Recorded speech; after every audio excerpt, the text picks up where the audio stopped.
Токмокто карындашын коргоп ок чыгарган ага абактан чыкты. Маалыматты Сереп медиа маалымат агенттигине карындашы өзү билдирди. Маалыматка караганда Чүй облустук сотунун өкүмү менен жабырлануучу тарап менен түзүлгөн келишимди эске алуу менен ага кылмыш жаза кодексинин 123-беренеси аффект абалында киши өлтүрүү боюнча 1 жылдык мөөнөткө пробациялык көзөмөл киргизилген. Ал сот залынан бошотулду. Өткөн жылдын июль айында милиция Чүй облусунда карындашын кордогон адамга ок чыгарган жаранды кармаган. Окуя 1-июль күнү саат 8:30 чамасында Бишкек Торгарт унаа жолунда болгон. Милицияга эркек кишинин октон жаракат алгандыгы боюнча билдирүү түшкөн. Ыкчам тергөө тобу ал жерден 1975-жылы туулган жарандын жансыз денесин табышкан. Жабырлануучу алган жаракатынан улам тез жардам кызматы келгенге чейин каза болгон. 20-июнда Сереп медиа маалымат агенттиги шектүүнүн бир тууган карындашы менен байланышканыбызда агасы 3 жылга эркинен ажыратылганын билдирген. Сиз дагы ушундай жашоонун акыйкатына ишенесизби? Комментарийге жазыңыз. Сатып аткан малга силердин кандай тиешиңер бар, аны биз кандай сатабыз, канча сомдон сатабыз? Жага чөп алып берип атасыңар, жем алып берип атасыңарбы? Чөптүн баасы канча болууда, билбей атасыңар деп суроо бербөсүңөр да, тууганым. Жука турсий кийгизип алып, монда шүдүгөрдө кубалаш керек да, мына жана кыроо түшкөн малды бир резоненский кабак рит аркасынан кое берип бир кубалаш керек муну. Айтты. Кабар агенттигине адаттагыдай актанды десек болот. Бир нерсе болсо эле ошол кабар агенттиги аркылуу актанмайды адат кылып алды ажообузчу.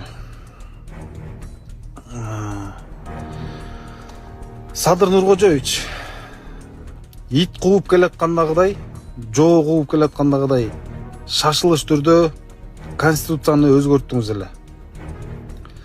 Ой, мен жооп берем, керт башым менен бир адам жоопкерчилик алыш керек деп.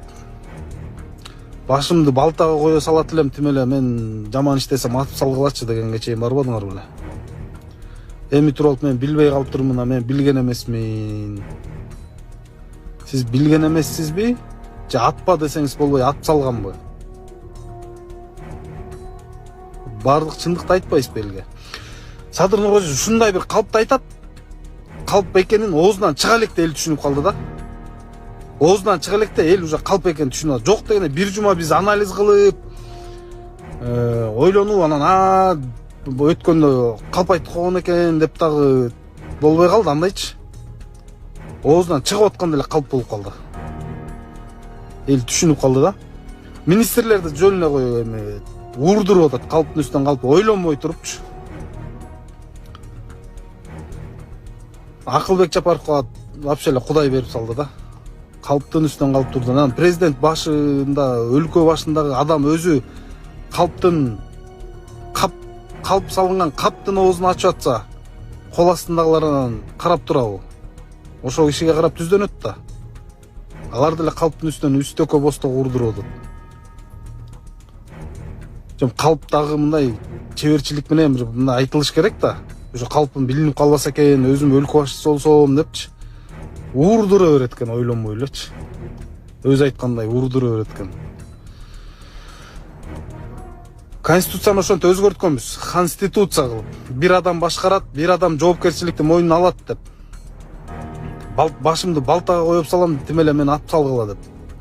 Анда конституцияны кайра өзгөрткүлө да колуңардан келет, оңой эле 90 депутаттын 80-ин калбыры бар. Баары силерде крючокто. Анда досум экөөбүз башкарабыз. Досум экөөбүз жооп беребиз деп жазыш керек конституцияны.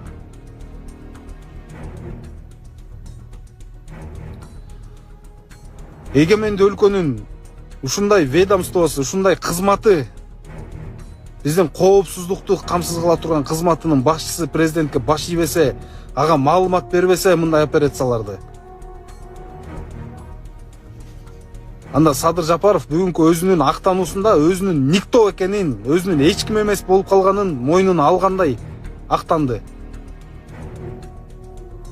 Мен эч ким көзүнө илбей калды деп.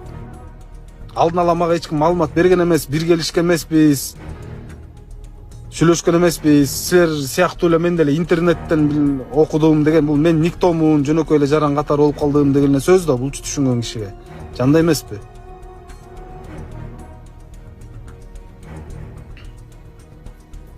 Анда досум экөөбүз башкарабыз, досум экөөбүз жооп беребиз